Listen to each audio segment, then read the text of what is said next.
Hello everyone, welcome to my another new blog. আজকেও কিন্তু আমি গল্প করতে চলে এসেছি আর সাথে নিয়ে এসেছি অনেক অনেক রান্না। সেদিন যে পকোড়াটা বানিয়েছিলাম সেইখানে কিছুটা তেল বেঁচেছিল, তো আজকে যেহেতু মাংস রান্না করব তো তাই ভাবলাম ওই তেলটাও এখানে ইউজ করে দিই।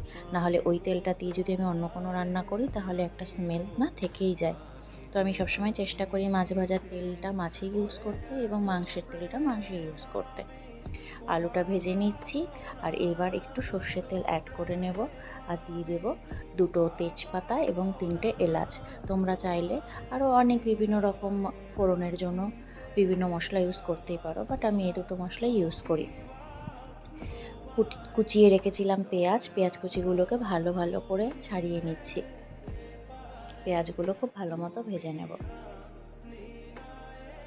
সবসময় চিকেনটা রান্না করার সময় পেঁয়াজটা একটু ভালো মতো না ভেজে নিলে কিন্তু মাংসের গায়ে পেঁয়াজগুলো গোটা গোটাভাবেই থেকে যায়, দেখতেও ভালো লাগে না, খেতেও কিন্তু ভালো লাগে না।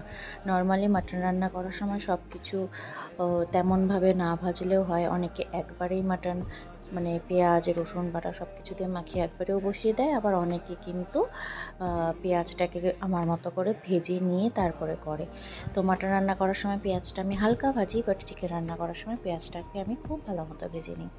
আর এই পেঁয়াজটা একটু একটু ভাজা হয়ে গেছে, সাথে টমেটোগুলো এখনই আমি ভেজে নেব। অনেকে আছে যেরকম টমেটোটা লাস্টে ইউজ করে, আমি কিন্তু টমেটোটা ফার্স্টে ইউজ করি, টমেটোটা সবসময় আমি ভেজে ইউজ করি। তাহলে কি হয়, টমেটোর যে একটা টক ভাব থাকে সেটা থাকে না এবং সেটা কেটে যায়।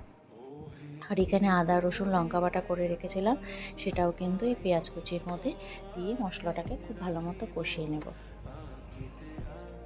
মশলাটা কষানো হয়ে গেলেই আমি দিয়ে দেবো ম্যারিনেশন করে রাখা চিকেনগুলো। চিকেনটা ম্যারিনেশন করে রেখেছিলাম সামান্য হলুদ, ধনে গুঁড়ো, জিরে গুঁড়ো, সামান্য লঙ্কার গুঁড়ো, লবণ আর সর্ষের তেল দিয়ে। আর জিরে গুঁড়োর পরিমাণটা কম এবং ধনে গুঁড়োর পরিমাণটা কিন্তু একটু বেশি দিয়েছিলাম। আলুগুলো একসাথে দিয়ে দেবো, নাহলে পরে আলুগুলো দিলে কিন্তু আলুগুলো আর সেদ্ধ হতে চাইবে না। চিকেন নর্মালি যদি আমরা অন্য শনি রবিবার ছাড়া যদি অন্য কোনো ডেটে আসে তাহলে আমি রাতেই করে রাখতে ভালোবাসি, কারণ সকালবেলা আমাকে ওর বাবাকে টিফিন করে দিতে হয়, লাঞ্চটা প্যাক করে দিতে হয়, তখন কিন্তু অত তাড়াতাড়ি করে আমার রান্না হয় না। তাই আমি চেষ্টা করি রাতেই এই চিকেন রান্নাটা কমপ্লিট করে রাখার।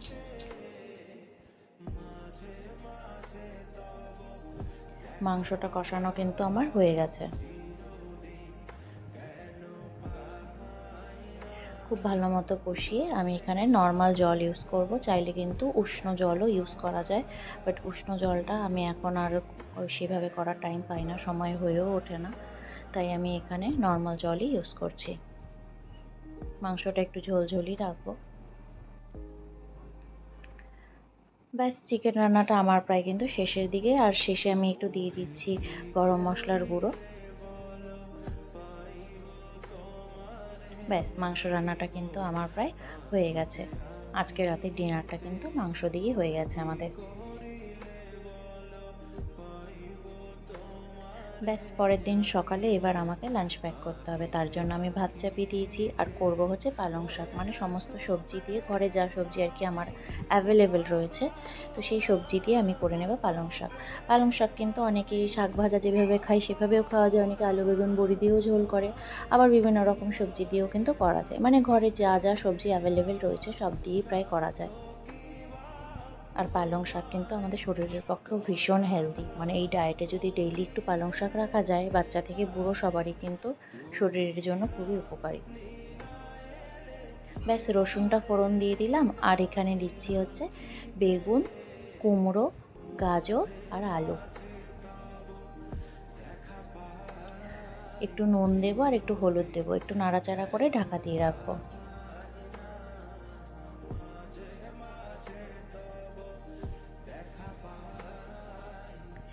এই রান্নাটায় কিন্তু সেরকম কোনো ঝামেলা নেই, ঘরে যা সবজি আছে সেই সবজিগুলো দিয়ে একটু নুন হলুদ মাখিয়ে একটু ঢেকে ঢেকে করলেই কিন্তু এটা খেতে কিন্তু খুবই সুস্বাদু হয়। ব্যাস, হালকা কিন্তু ভাজা, প্রায় 30% ভাজা হয়ে গেছে, আর বাকি 70% কিন্তু শাকের সাথেই হয়ে যাবে। শাকটা যে ভালো মতো কেটে কুটে রেখেছিলাম সেটাকে এখন আমি দিয়ে দেবো। আর যেহেতু বাড়িতে বাচ্চা রয়েছে তাই আমি এখানে দেব একটা লঙ্কা। ঝালটা কিন্তু যে যার স্বাদ মতোই দেবে। ব্যাস, শাক থেকে যে জলটা বেরোবে এই জল থেকেই কিন্তু বাকি সবজিগুলো বাকিটা সেদ্ধ হয়ে যাবে। মানে প্রায় যে 70% মতো রয়েছে সেটা কিন্তু এই শাকের জল দিয়ে কিন্তু ঢাকা দিয়ে দিয়ে কুক করে ফেলবো। কোনো রকম এক্সট্রা জল কিন্তু আমি রান্নাটায় আর ইউজ করছি না। আর সামান্য একটু চিনি দেবো, মানে এই রান্নাটা একটু মিষ্টি মিষ্টি না হলে কিন্তু ভালো লাগে না। সেটাও অপশনাল, তোমাদের যদি মিষ্টি মিষ্টি রান্না খেতে ভালো না লাগে তাহলে অ্যাভয়েড করবে। ব্যাস, আমার কিন্তু এই রান্নাটাও প্রায় হয়ে গেছে আর সব সবজিগুলোও কিন্তু সুন্দরভাবে সেদ্ধ হয়ে গেছে। ব্যাস, সকালবেলা জলখাবারের জন্য রেখেছিলাম ডিম সেদ্ধ। ও বাবা বলেছে আজকে বিশেষ কিছু খাবে না, 4 ডিম সেদ্ধ খেয়েই যাবে, তাই আর বিশেষ কিছু করিও নি, ডিম সেদ্ধ চাপিয়েছি। আর এখন লাঞ্চ বক্সটা রেডি করে ফেলি। এই হায়দ্রাবাদে না বিশেষ কিছু শাক আমি দেখতে পাই না, মানে এই মেথি শাক আর পালং শাক ছাড়া চেনা জানা শাক সেরকম কিছু আমি খুঁজে পাই না। আমাদের ওদিকে যেরকম লাল শাক, ঢেঁকি শাক, কলমি শাক এত কিছু অ্যাভেলেবেল হয়, মানে এত কিছু ভ্যারাইটি থাকে, এখানে কিন্তু সেরকমভাবে পাই না। সবজি যেরকম প্রচুর আছে, সবজির কোনো মানে শেষ নেই, সবজি প্রচুর পাওয়া যায়। ফুলকপি বাঁধাকপি যেমন এখানে সারা বছরই পাওয়া যায়, আমাদের ওদিকে যেরকম ওয়েস্ট বেঙ্গলে নর্মালি শীতকালে এইসব সবজি ওঠে, এখানে 12 মাসেই সেই সব সবজি পাওয়া যায়। আর শাকটা নিয়ে একটু সমস্যা হয়, শাকটা আমি সেভাবে পাই না, তাই এই পালং শাকটা আমাদের বাড়িতে সবসময় প্রায় অ্যাভেলেবেল থাকে।